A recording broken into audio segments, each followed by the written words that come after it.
In the name of Jesus Christ I speak. 奉主耶穌聖名講話。Thank God for the opportunity to share in His words tonight. 感謝神讓小弟有呢個機會咧，同大家分享神嘅説話。So the topic for mutual encouragement tonight is Moses and Jethro. 咁今晚嘅互相勉勵嘅題目就係摩西與葉忒羅。So how we communicate with each other and in society today is very important. 今日咧喺社會上或者人之間上嘅溝通咧係非常之重要㗎。Words are powerful and they can bring peace and joy. 咁言語咧係非常之重要咧，好有力量咧，可以帶嚟呢個平安同埋喜樂。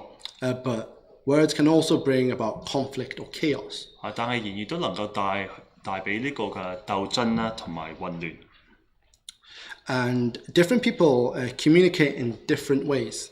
咁唔同人咧就用唔同嘅方式嚟去溝通。So if I think for a small baby or a baby. 咁俾啲譬如你講呢啲嘅嬰孩啦。They don't know any words, they can't speak. 咁佢哋唔識字咧，就唔能夠嚟去説話。But they use other means like crying. 咁佢哋就用其他方式嘅，譬如哭叫啦。And so this crying is how they express themselves, so they can communicate. 佢哋就哭啦嚟去表達自己嚟去同別人去溝通。So how we can communicate can be non-verbal without words as well. 咁我哋溝通嘅方法咧都可以用非言語嘅溝通嘅方法嘅。So if I think for myself as an example. 咁如果講同我自己做呢個例子。At home I open a fridge or I open some cupboards. 咁喺屋企咧我就開呢個嘅雪櫃門啦，或者開廚房嘅個櫃門。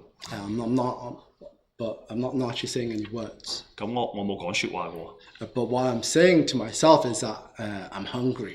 咁我就同自己講其實我好肚餓。I need food. 我需要食物。So communication can be very different in different ways. 所以溝通咧有好多唔同嘅方法。So it can be like this two-way process of sending and receiving. 就好似發送啦，或者接收呢個雙重溝通嘅方法一樣。And there are also other factors that affect for communication as well, such as language and different generations. 咁有其他因素都會影響我哋點樣嚟去溝通嘅，譬如唔同國嘅語言啦，或者唔同嘅世代。So there's many aspects to how we communicate. 所以講起溝通咧，有好多唔同嘅部分可以講嘅。So if we look at some examples in the Bible. 如果我哋睇下聖經裏邊嘅例子。Some examples in the Bible of different generations communicating with each other. 就係喺聖經裏邊記載嘅唔同嘅世代嘅人咧，就同彼此嚟去溝通。And not only communicating with each other, but working together as well. 唔單止溝通，但係亦都係彼此嚟去侍奉。So if you look at there's Ruth and Naomi. 近有呢個羅德啦，同埋拿俄米。Where this was a daughter and the mother-in-law Naomi. 就係呢個家婆與佢嘅媳婦拿俄米。So they communicated well with each other. They showed love to one another. 咁佢哋兩個就好好嚟去溝通，亦都係彼此相愛嘅。So if you look at another example of Lois, Eunice and Timothy. 咁另外一個例子就係呢個羅爾啦、幼尼基同埋提摩太。So this was the grandmother Lois, mother was Eunice, and the son Timothy. 咁有呢個外祖母啦，呢個母親啦，同埋呢個提摩太嘅佢嘅兒子㗎。So we see here that it was 3 generations of faith passed down through the generations. 咁佢哋嘅信仰咧就喺呢3代咧就維持落去。And so we have also Moses and Jethro. 我哋亦都有摩西同埋呢個葉忒羅。Which is recorded in Exodus chapter 18. 就記載喺出埃及記嘅18章。And so this will form our topic for mutual encouragement tonight, looking at Moses and Jethro. 所以今晚我哋就會查考摩西與呢個葉忒羅嘅題目。So if you turn to Exodus chapter 18. 咁如果我哋打開出埃及記嘅18章， If you turn to Exodus chapter 18, verse 6 to 8. 出埃及記嘅18章第6至到第8節。Exodus chapter 18, verse 6 to 8. And in the name of Jesus Christ, I read. Verse 6. Now he had said to Moses, I, your father-in-law Jethro, am coming to you with your wife and her 2 sons with her. Verse 7. So Moses went out to meet his father-in-law, bowed down and kissed him, and they asked each other about their well-being, and they went out into the tent. Verse 8. And Moses told his father-in-law all that the Lord had done to Pharaoh and to the Egyptians for Israel's sake, all the hardship that had come upon them on the way, and how the Lord had delivered them. 第6節，他對摩西說：我是你岳父以辟羅，帶着你的妻子和2個兒子來到你這裏。第7節，摩西迎接他的岳父，向他下拜，與他親嘴，彼此問安，都中了帳棚。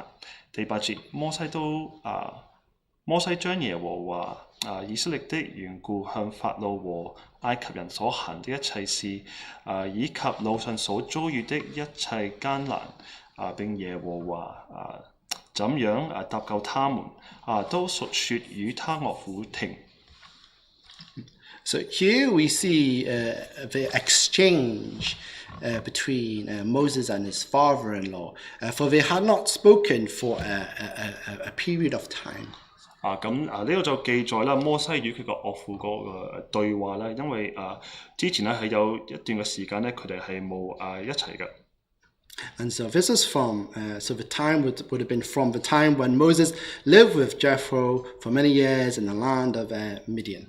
咁之前咧，摩西就同佢個岳父嘅家人咧，就喺米甸呢個地方咧一齊居住嘅。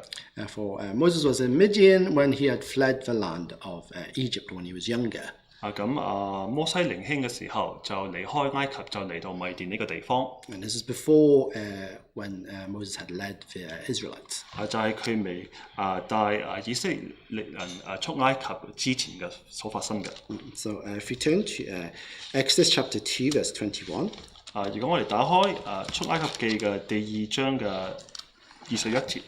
Exodus chapter 2, verse 21. 出埃及記嘅第2章嘅21節。Verse 21. Then Moses was content to live with the man, and he gave Zipporah his daughter to Moses.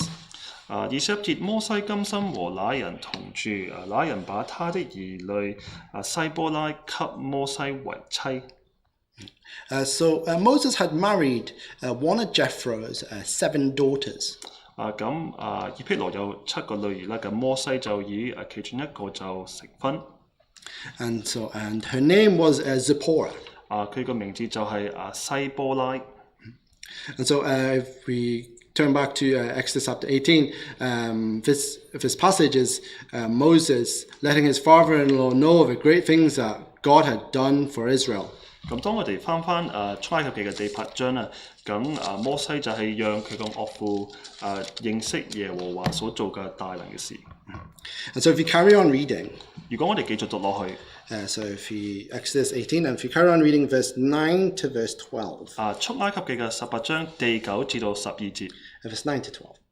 Verse 9. Then Jethro rejoiced for all the good which the Lord had done for Israel, whom he had delivered out of the hand of the Egyptians. Verse 10. And Jethro said, Blessed be the Lord, who has delivered you out of the hand of the Egyptians and out of the hand of Pharaoh, and who has delivered the people from under the hand of the Egyptians. Verse 11. Now I know that the Lord is greater than all the gods, for in the very thing in which they behaved proudly, he was above them. Verse 12. Then Jethro, Moses' father-in-law, took a burnt offering and offered another sacrifices to offer to God. And Aaron came with all the elders of Israel to break bread with Moses' father-in-law before God. 第9節，以辟羅因耶和華在以色列的一切好處，就是拯救他們脫離埃及人的手，便甚歡喜。第10節，以辟羅說：耶和華是應當稱頌的，他救了你們脫離埃及人和法老的手，將這百姓從埃及人的手下救出來。11節。我現今在埃及人向這百姓發狂傲的事上得知，耶和華比萬神都大。12節，摩西的岳父以辟羅把燔祭和平安祭獻給神，亞倫和以色列的眾長老都來了，與摩西的岳父在神面前吃飯。So here we see that Jethro listened to the words that Moses was speaking. 咁呢度就記載嘅呢個以毗羅點樣嚟去聆聽摩西所講嘅説話。And we see that he believed everything that Moses had said. 佢亦都深深咁相信摩西所講每一句嘅説話。So you see that he believed in God. 我哋睇到佢係深深咁相信神。That is the true God, that is the true God to worship, and that he gave an offering. 呢個嘅真神係嚟去敬拜佢，咁佢就獻上呢啲嘅祭物給呢個真神。Because if we read previous, Jethro was a priest in Midian. 咁之前我哋如果讀之前嘅書裏邊咧，就知道呢個嘅以毗羅咧就係米甸嘅祭司。And so we can see from this relationship that Moses and Jethro had. 咁從摩西同埋以毗羅呢個嘅關係咧，我哋睇得到。They had love. 佢哋有呢種嘅愛心。Mutual respect. 互相尊重。And humility. 同埋彼此謙卑嘅。Because we can see from the actions of each other, and we can see from the actions of Moses. 我哋能夠從佢哋嘅行動同從摩西嘅行動咧，能夠體會到。And also we see at the end of verse 12, so Aaron brought the elders to eat bread with Moses' father-in-law before God. 唔單止咁樣啦，喺第12節嘅下半段啦，就記載亞倫咧就以呢啲嘅眾長老啦嚟同摩西同埋佢岳父啦一齊啦嚟去吃飯。So so now we'll read about the part where Jethro offers Moses advice. 咁而家我哋就讀下以毗羅點樣嚟去俾呢個嘅建議咧，俾呢個摩西。So if we carry on reading at verse 13 and 14. 所以如果我哋繼續讀13至14節。Verse 13. 13節。And so it was on the next day that Moses sat to judge the people, and the people stood before Moses from morning until evening. Verse 14. So when Moses' father-in-law saw all that he did for the people, he said, "What is this thing that you are doing for the people? Why do you alone sit, and all the people stand before you from morning until evening?" 13節，18章嘅13節。第二天，摩西坐着審判百姓，百姓從早到晚都站在摩西的左右。14節，摩西的岳父看見他向百姓所做的一切事，就說：你向百姓做的是什麼事呢？你為什麼獨自坐着呢？眾百姓從早到晚都站在你左右呢？ So here it records that Moses is judging the people from morning until night alone. 咁呢度就記載摩西點咧，就係一個人單獨啦嚟去審判百姓嘅，係從早至到晚上嘅。And so Jethro was coming from a place of observing. When he was observing, it led to him asking his questions. 咁呢個以毗羅咧就從呢個觀察嘅立場咧嚟去體會到呢啲嘅事情，之後就開始問起摩西。And so Jethro's trying to understand the purpose of why Moses is doing what he is doing. 以毗羅問呢啲嘅問題就係想了解點解摩西咁樣去做背後嘅意思。Jethro wanted to understand the circumstances, as from seeing from afar, he didn't understand. 咁其實以毗羅咧係從局外咧嚟去睇嘅，所以佢就想問關心明白摩西嘅情況。Yes, and hence that's why he asked the questions to Moses as to what he was doing. 所以佢就問摩西呢啲嘅問題。So recently there was an advert. I heard an advert on the radio. 咁最近咧喺嘅收音機咧，我就聽到呢個嘅廣告。I think it's an advert to become a maths teacher. 咁呢個廣告就係勸人咧做呢個數學嘅老師。And there was a student who had a maths problem. 咁嗰廣告裏邊就有呢個嘅學生咧有呢個嘅數學嘅問題。And he saw this maths problem to be one big problem, and he couldn't do it. 咁佢就睇到呢個數學嘅問題就係一個好大嘅複雜嘅問題。And he wanted to give up.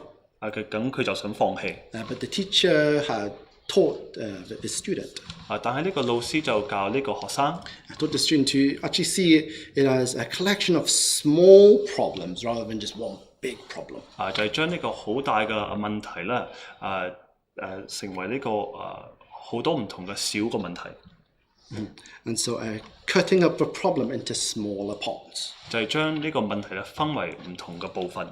And I think the conclusion was that he got the answer.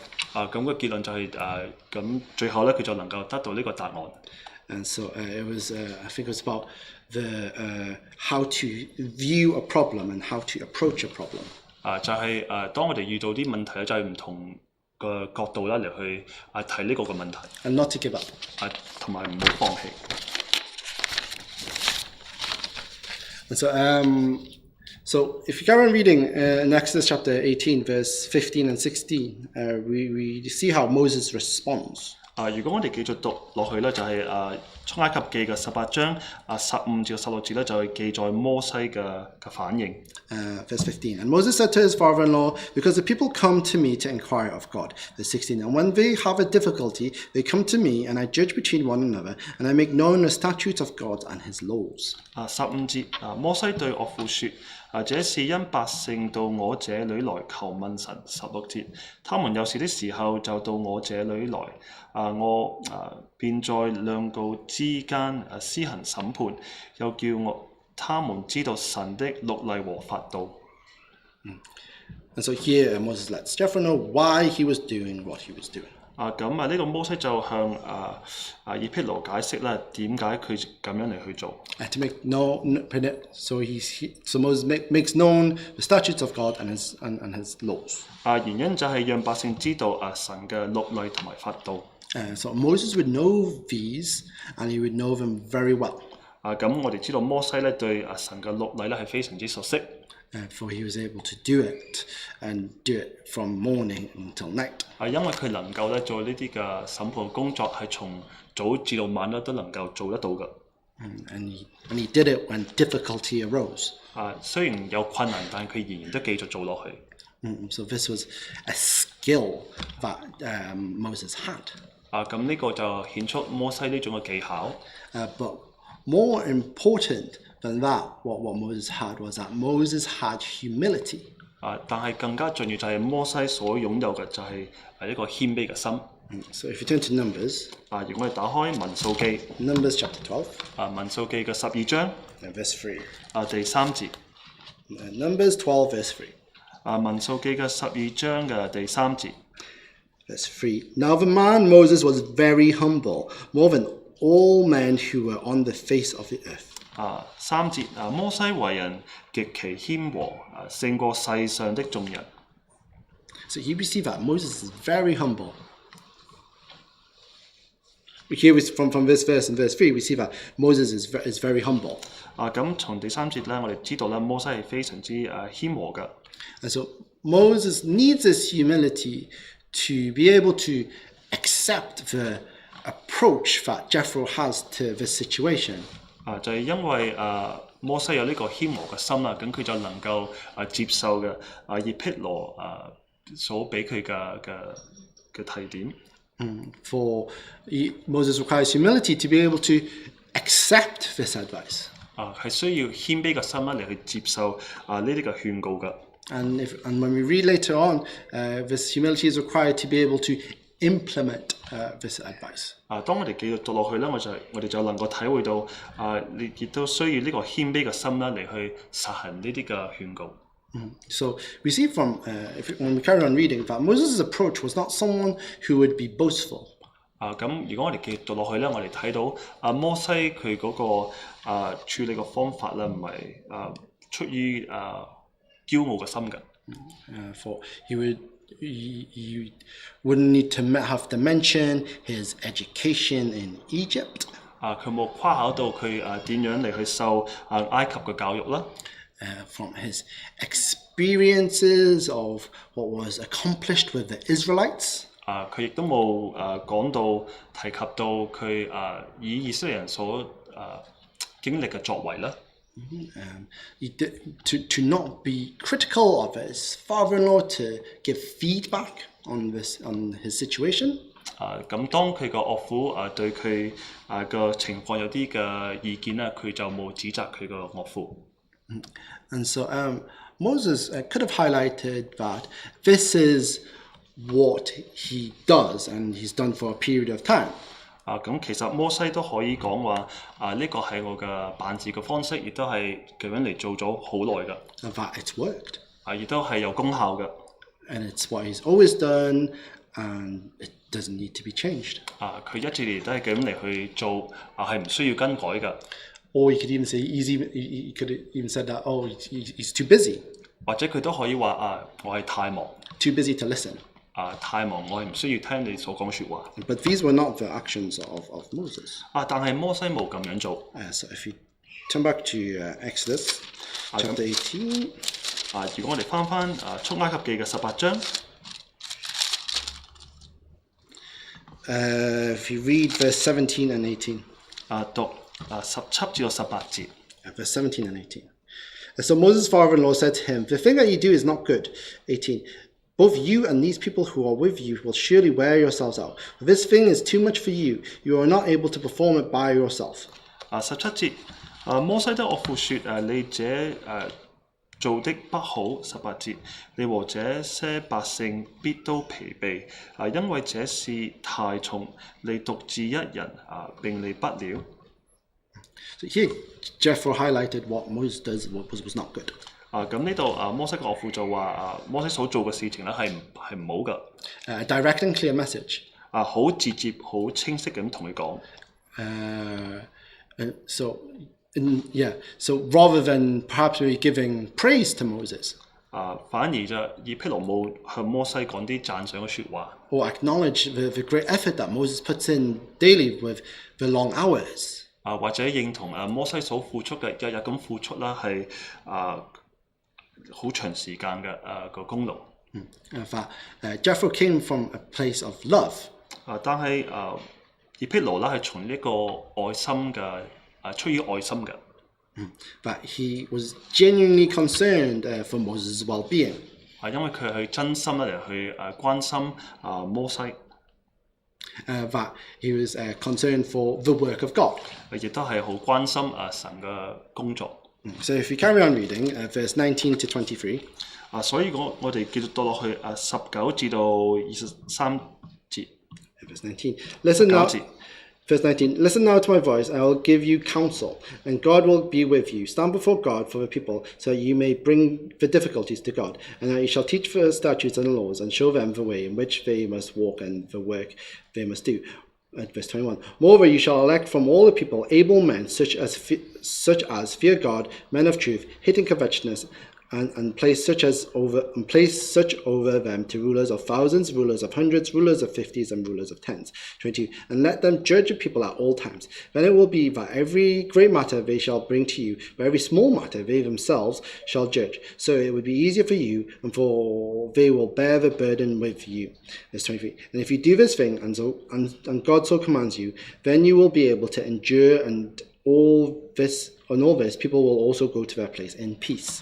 19節，現在你要聽我的話，我為你出個主意，與神與你同在，你要替百姓到神面前，將案件奏告神。20節，又要將律例和法度教訓他們，指示他們當行的道，當做的事。21節，並要從百姓中揀選有才能的人，就是敬畏神、誠實、無妄、行不義之財的人，派他們作千夫長、百夫長、50夫長、10夫長，管理百姓。22節，叫他們隨時審判百姓，大事都要呈到你這裏，小事他們自己可以審判，這樣你們輕省些。他們也可以當舍任。23節，你若這樣行，神也這樣吩咐你，你就能受得住。這百姓也都平平安安歸回他們的住處。So this was the advice that Jethro gave to Moses. 所以呢度就記載以弗羅俾摩西嘅主意。And so here we see that Jethro gave thought to the method. 咁我哋睇到以弗羅咧係對管理嘅方式咧嚟去深深咁嚟去諗。For this was good advice for Moses. 佢所講嘅主意其實係一個好嘅主意，係俾摩西嘅。For Jethro knew the people that Moses was leading. 咁以弗羅係認識摩西所帶領嘅人。It was not any ordinary people. 唔係一般嘅人。But it was the people of God. 佢哋係神嘅百姓。The congregation that God was amongst. That God was with amongst His people. 咁神係與佢嘅百姓同在嘅。So in verse 23 it says that if you do this thing and so God commands you, we can see that this is good advice. 咁喺23節咧，我哋就體會到神也這樣吩咐你，你就能受得住。這百姓也都平平安安歸回他們的住處。所以呢個係好嘅主意。And so good advice does not contradict the words of God. 咁好嘅主意咧就唔會同神嘅旨意咧會有抵觸嘅。But it helps man. 反而就會幫助人。And so it giving a result that we see in verse 23 to be able to endure and that the people can go back to their place in peace. 咁我哋睇到喺23節就記載個果效咧，就係人人都能夠平平安安地回到佢哋嘅主處。But they can settle their disputes. 佢哋能夠將佢哋嘅問題咧嚟去平復。So here Jethro speaks this advice to Moses. 所以呢度記載以弗羅對摩西講呢個好嘅主意。But it's also help for the Israelites as well. 但係唔單止咁樣，亦都能夠對以色列人有好大嘅幫助。For it was them who stood before Moses morning until evening as well. 因為唔單止摩西係站從早至到晚上，但係以色列人亦都係從早至到晚上同摩西一齊嚟去站嘅。And so today we can be like Jethro. 所以今天我哋可以效法呢個以弗羅。That we can show our love and concern for others. 向別人嚟去顯出我哋對佢哋嘅愛心同埋關心。That we can be observant. 我哋要觀察佢哋嘅狀況。And we can be vocal to help. 我哋可以出聲嚟去幫忙。To advance the works of a church. 讓教會嘅聖工咧嚟去前往。And not to hinder them. 唔好成為或者阻擋嘅教會嘅聖工。But our love for each other can compel us to help one another. 咁我哋對我哋弟兄姊妹嘅愛咧，能夠激勵我哋。That we can serve God together in one united heart. 讓我哋能夠嚟去彼此幫忙咧，亦都同心嚟去侍奉神。And just like in verse 22, it says to bear each other's burdens. 就好似我哋就需要嚟去互相嚟去擔當別人嘅重擔。So when having this genuine heart about the work. 所以當我哋對神嘅對侍奉咧有呢個真誠嘅心嘅時候 ，it does not matter who mentions the improvement as it is for the betterment of the church. 咁其實邊一個人話教會有進步咧，其實邊個講得好，其實係唔重要嘅，因為係為咗教會嘅好處。It's for the glory of God. 係為咗榮耀神。Not for the glory of man. 唔係為咗榮耀人。And not for man to claim or lay praise to their own ideas or accomplishments. 亦都唔係為咗因為個人嘅概念咧嚟能夠得到讚賞或者啲獎賞。And so in verse 24 to 27, this is when Moses executes the advice given by Jethro. 咁喺18章嘅24至到27節啦，就記載摩西點樣嚟去實行佢岳父所講嘅好嘅主意。So we'll read. So if we read 24 to 27. 咁如果我哋讀第24至到27節。Verse 24. So Moses heeded the voice of his father-in-law and did all that he had said. Verse 25. And he chose able men over Israel and made them heads over people, rulers of thousands, rulers of hundreds, rulers of 50s, and rulers of 10s. And so they judged the people at all times. The hard cases they brought to Moses, but they judged every small case themselves. Verse 27. And then Moses let his father-in-law depart, and he went his way to his own land. 14節，於是摩西聽從他岳父的話，按着他所說的去行。25節，摩西從以色列人中揀選了有才能的人，立他為百姓的首領，作千夫長、百夫長、50夫長、10夫長。26節，他們隨時審判百姓，有艱難的案件就呈到摩西那裏，但各樣小事他們自己審判。27節，此後摩西讓他的岳父去。他就往本地去了。So here we see the successful execution of a plan. 咁呢度就記載嘅摩西點樣好成功咧嚟去執行呢個嘅計劃。That this Moses was able to change this work. 摩西能夠將呢份工作咧嚟去完全改變。That he approached it diligently and willingly. 佢好願意嘅，好殷勤嚟去對呢份嘅工作。That Moses was able to benefit from the change in approach, so he would not wear himself out, and that God's work continued. 咁樣做咧，咁摩西就能夠得到益處，唔單止佢能夠繼續嚟去侍奉神啦，但係佢自己就唔需要咁疲倦。So Jethro he gave good advice to Moses. 所以以辟羅咧就俾摩西一個好嘅主意。But we can look at an example of when someone received bad advice. 咁我哋可以睇個例子就係當一個人接受呢個壞嘅主意。And so that is an example of King Rehoboam. 就係呢個羅波安王嘅例子。And so if you turn to 1 Kings. 咁如果我哋打開列王記上。1 Kings chapter 12, verse 8. 列王記上嘅12章嘅第8節。1 Kings chapter 12, verse 8. 列王記上嘅12章嘅第8節。Verse 8. But he rejected the advice which the elders had given him, and he consulted the young men who he had grown up with, who stood before him.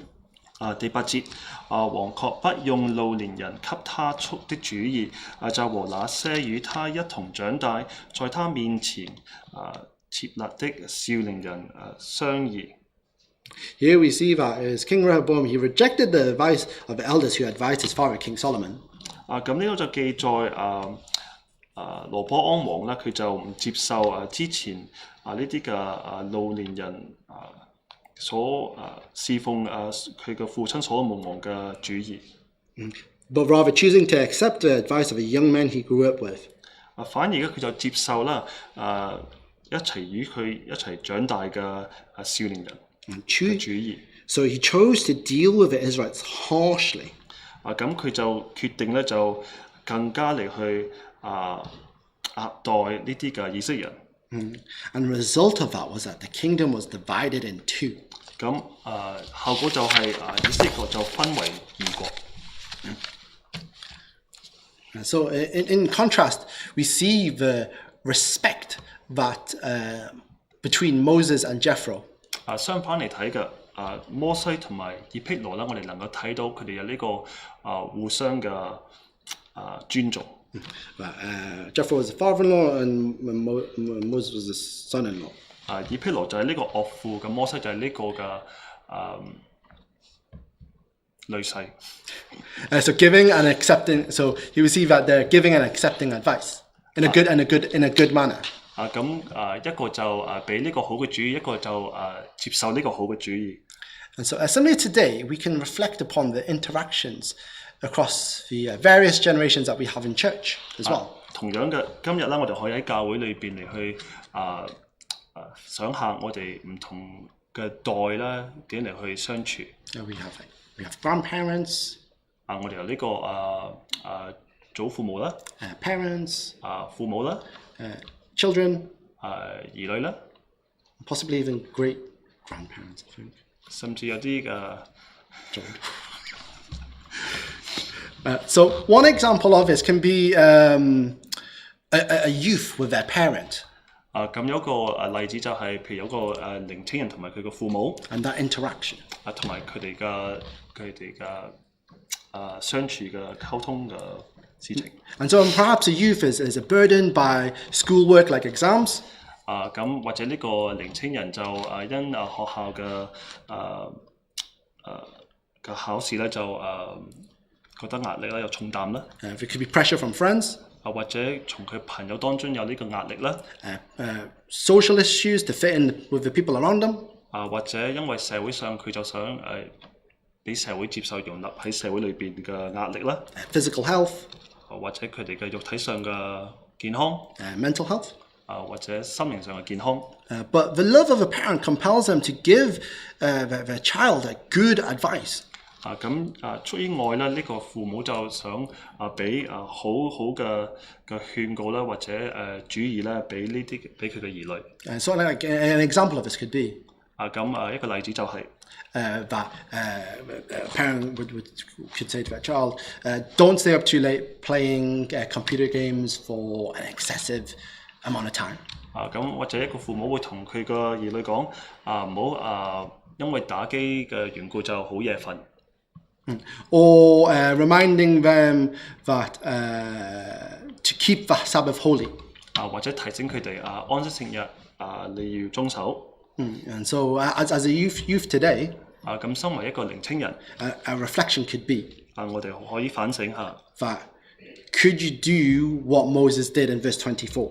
我哋能唔能夠好似摩西喺所24節所記載好似摩西咁一齊嚟去做咧？ Yeah, so Moses did all that Jethro had said. 咁24節就記載摩西就聽從佢岳父的話，就按照佢所提議啦嚟去實行出嚟。Doesn't mention any murmuring or complaining. 冇記載摩西點樣嚟去埋怨啦。In fact, he listened. 反而就記載摩西去聆聽佢嘅岳父嘅説話。Had this humility in acceptance. 有呢個謙卑嘅心啦嚟去接受。And that his actions followed. 之後佢就能夠實行出嚟。And so here we see that Moses received this help. 咁我哋睇到摩西就能夠領受嘅接受嘅呢個好嘅幫助。Help from others. 係從別人嚟嘅幫助。And so today we must be willing to accept help from others as well. 所以今日同樣嘅，我哋都要接受別人嘅幫助。Sometimes it might be for some tasks. It may feel like it might be quicker for you to accomplish it if you do it yourself. 或者有啲事務我哋覺得如果自己做咧，會能夠比較快嚟去完成。Because you know how to do it, you've done this task many times. 因為你懂得嚟去點樣做，你都做過好多次。But however, just like in verse 22, it says that for this work it was to bear the burden with you. 但係好似我哋剛才所讀嘅22節啦，就係呢啲嘅重擔啦，會令到我哋疲倦嘅。And so to kind of share the work, you can train more workers. 所以我哋要將工作啦嚟去分散，嚟去讓更多嘅工人啦嚟去訓練更多嘅工人。To help yourself and to help others. 能夠幫到自己，亦都可以幫助其他人。So when looking at a problem, 所以當我哋睇一個問題嘅時候we may just look at the immediate solution. 我哋或者只係睇點樣嚟去立刻啦嚟去補救。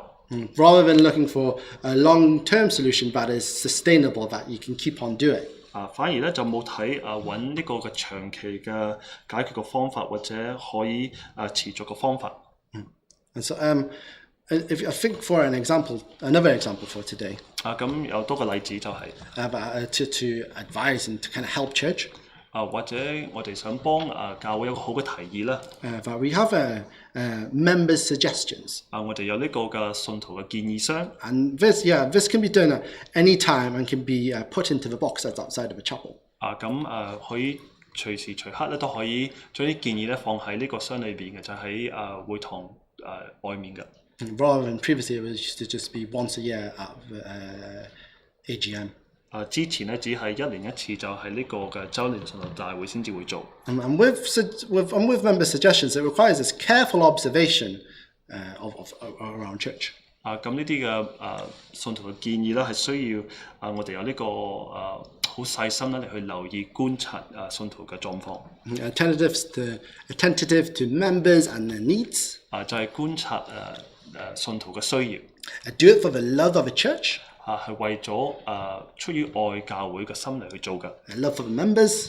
因為我哋愛信徒。For our works to improve before God. 因為我哋想我哋個侍奉啦喺神嘅面前咧能夠進步。And so, in this passage, in Exodus chapter 18, we see how Moses practically went about the work. 咁喺出埃及記嘅18章咧就記載摩西點樣嚟好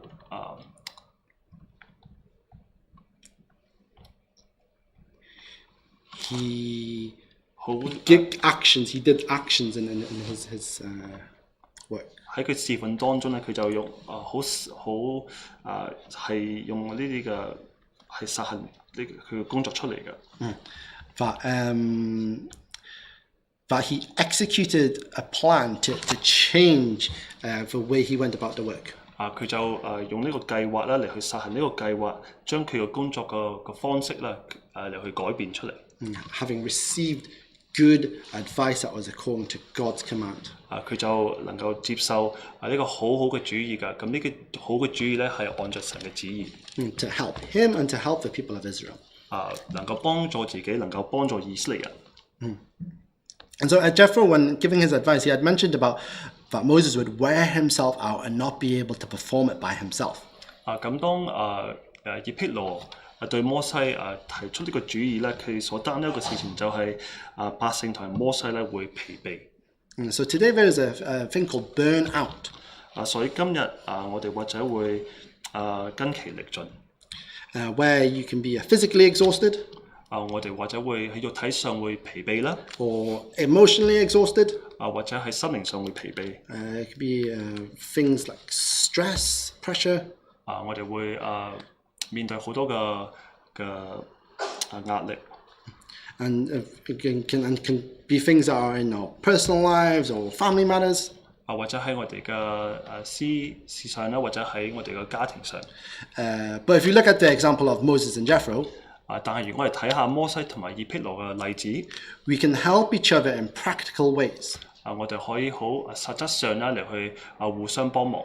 That we can maybe change things. We may need to have change some things, just like Moses did. 好似摩西咁樣，我哋可以改變我哋自己改變我哋所做嘅方式。